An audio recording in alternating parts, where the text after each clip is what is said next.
10 చిన్న ముచ్చలకు అవగారింటికి వస్తావా? అరే రాములా, ఈ ముసలోనికి పిచ్చి బాగా ముదినట్టున్నది కదా. నేను నీ మనవరాలు మీనాచినే. ఏంటి మీ సొరకాన్ల భద్రమ్మవా? అదే పెద్దవా మంచుకున్నావే, పానం గిట్ల మంచుకున్నదా? నీదైనా ఏం తలకాయ తిక్కన్నట్టే గీ శాతగాని ఈడులో ఒక్కదాని వండుకొని తింటావే.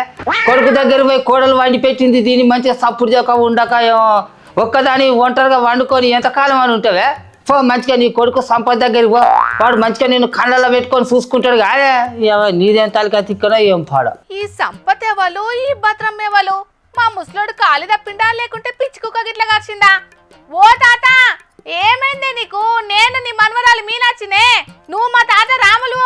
ఏంటి నేను రామున్నా, నువ్వు నా మనవరాలు మీనాచికివా? ఓ కొడుక, అయితే ఇప్పుడు నేను ఈ వాళ్ళకు ఆర్త తీసుకొచ్చే వాళ్ళ కాదా?